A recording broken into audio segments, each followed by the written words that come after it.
feels like I just want to say a word about the great spirit that I'm feeling today in worship. It just feels good. Sometimes you just feel God, and I hope I'm not the only one in the sanctuary feeling that today, but I feel like from the beginning of worship, from the opening announcements, to Sue Ann's prayer, to Steve Fong, to the kids who sang, and Allison Rule, and now this great anthem. And the choirs give us a challenge. Did you hear that? They want to live in a Lord-built house. What about you? Amen? With a rock foundation and a Heavenly Father above and built on love. Well, we hope that that's what this is about. We hope that every time we come together and worship, we're really proclaiming that and living that. And I hope that in these next 10 minutes or so that I do my part to live up to everything else that's come before in this great Sunday today. But I want to direct your attention again to your bulletin. If you like, you can follow along my sermon on the back of the blue insert. There's a direct outline, and then I'll be referring to the ivory bulletin as well later in the service. But I want to start out by asking you this question. Did you know that all of us were born to run? You and I, no matter who we are, whether we enjoy running or think that running for fun is the definition of insanity, we were born to run. That is the conclusion that one can draw from looking at the data of the Human Genome Project that was released in 2003. Consider these physiological elements or aspects of the human body. All of us humans have lots of thick, rubbery ligaments around our neck. And that protects us. They act like shock absorbers when our bodies are moving around so that our brains don't get jostled about, which we wouldn't need if we weren't meant to run and be active in that way. Also, our shoulders move independently of our neck. Not true for every other land animal, but that allows us to pump our arms without our chin bouncing around. Our vision can remain constant while our arms are moving. And you may not like your feet, I don't know. You may not like your neighbor's feet. You may not like your toes, but all of us human beings have short toes in comparison to, say, primates. Primates have long toes, which are really good for tree climbing and smashing open coconuts, I'm sure. But short toes, which is what we have, are ideal for pushing into and off of the ground. Try that sometime, maybe not now, but when you push up, when you move forward walking, the last thing to make contact with the ground are your short toes, propelling you forward. So you see, from our head to our neck to our toes, God created the human body for the purpose of movement, for moving forward, for running.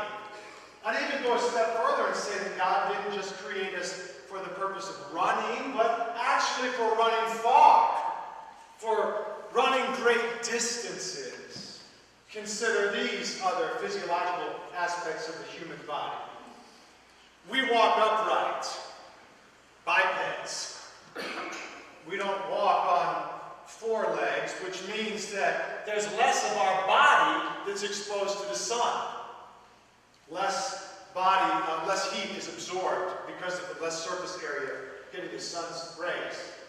Added to that is the fact that while there is some variance within the human race, we're all pretty hairless compared to other mammals. And that means that we don't trap as much body or heat into our bodies in the hot sun. And to go along with those two characteristics of our bodies, we also have an abundance of sweat glands. Some of you know that, right? Not an attractive feature, perhaps, especially when we're at a cookout with friends in August, but that's God's way of allowing our bodies to cool down quickly and efficiently. How many of you have dogs? Raise them high. You ever ever take your dog to the beach? I'm willing to bet that whatever breed of dog you have, that at some point after an hour or so running around on the beach, your dog's going to find a shady tree and be doing this. Right? You see, all of that fur, dogs cool themselves down with their lungs, so they're taking in, sucking. The reason why they pant is they're taking in more air to try to cool their bodies down, which are very hairy. But you and I, even though we may not think we're in great shape, we can sit there playing frisbee, getting tan, longer than the dog. You see, we have bodies that are designed to be out in the heat and endure the heat for a longer period of time. How many of you know Usain Bolt? Not personally, but you've heard of Usain Bolt? Raise your hand. Okay, Usain Bolt, for those of you who don't, he's 6'5", the sprinter from Jamaica, who's won the 100-meter and the 200-meter at the last 2 Olympics, and is considered to be the fastest man on earth. Now, Usain Bolt can run a little over 23 miles an hour for over 20 seconds. Is that fast? No, it's not. Seriously, an antelope can do that in its sleep, pretty much. And that's to say nothing of the big cats, the jaguars and the cheetahs. I'm making a point here. Yes, it's fast. But there are many other animals that can run faster over short distances. But here's the truth. There's not an animal on the planet that can outlast a human being. It's true. There have been, over the last 50 years, man versus horse races. And as long as the distance is upwards of 50 miles, the human always wins. Now, they're not going to win at the Kentucky Derby, but if it's long enough, you see, no other animal on the planet can outlast us. God designed us. God designed our bodies to be able to endure. Now, I know that some of you are thinking, that this is the distance-running, loving pastor trying to convince you to take up his hobby. No, it's not true. Because I don't believe that that's the calling for everybody. I don't. I happen to have a personality that fits that. But I do believe that this research about the human body teaches us 2 spiritual truths. One, God designed our bodies to move. Not to be at rest, but to move. And also that God designed us to endure. And that's the theme today. Blueprint for Personal Growth is about being healthy. And there's a strong tie between physical health, and mental health, and emotional health, and spiritual health. In fact, I would challenge you, if you doubt that, to go and Google this week health and wellness. Go look at health and wellness websites, or just Google wellness and health. And I'm willing to bet that there's not anybody advocating for good mental physical health that does not include exercise. Exercise is part and parcel of what makes us healthy, mentally, emotionally, but also spiritually. And also, after the first service today, someone said, Michael, come see me in 15 years when you've had both knees replaced. And I get that. I do understand that there are limits. We're human beings. There's limits to what we can do. But this is the thing. None of this changes the fact that the way God created us is to endure. In a spiritual way. You probably know this verse from Hebrews chapter 12. It says, let us run with perseverance the race before us. You heard that before? Let us run with perseverance the race that is before us. It's a great metaphor for us. And in that metaphor, the race is life. And we are the runners. And the running that we do is the movement through life that we undertake, our journey that we're on. And we know from personal experience that there are obstacles on that journey, don't we? Don't we know that? Don't we know that there are roadblocks and bumps and potholes that we have to endure?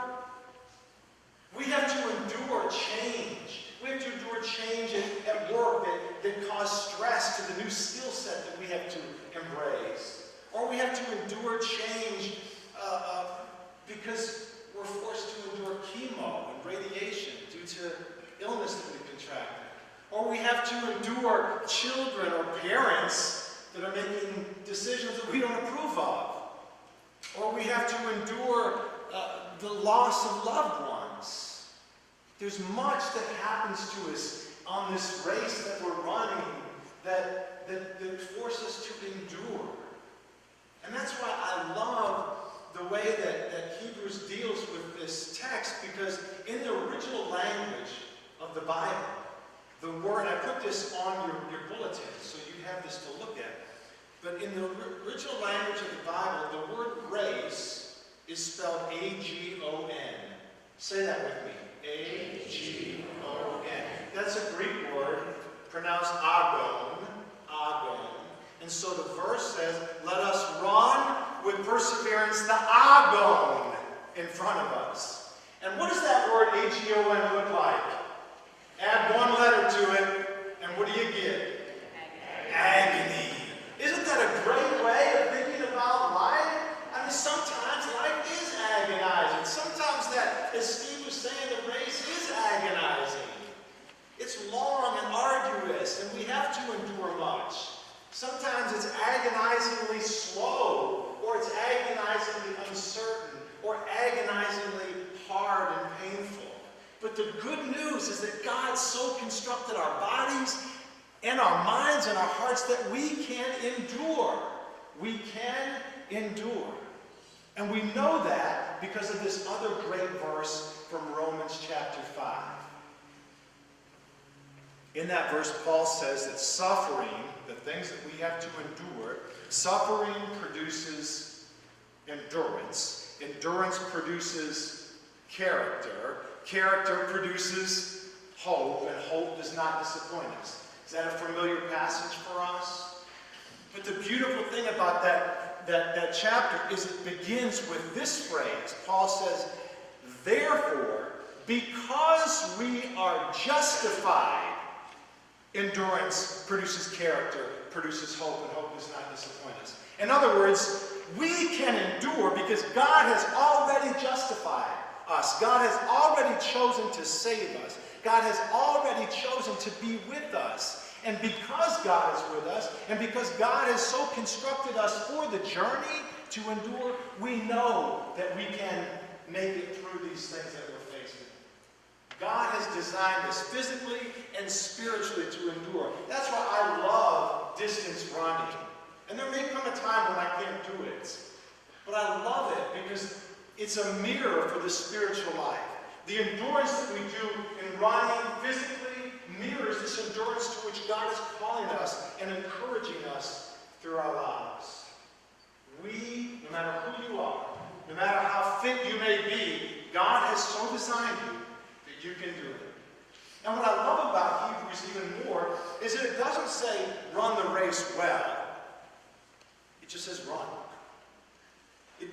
It's as though God is saying, just move, just remain, just keep walking, just keep going on your journey, and I'll be with you. I'll be with you to guide you through. And you've got it within you, and with me by your side to make it. On your bulletin, on the ivory bulletin, you'll see a prayer that I put. If you want to get that out, go ahead. But some of you know that I keep a blog. It's called You Matters. And I started this blog about a year ago, and I posted 170 things on my blog in the last year and a half.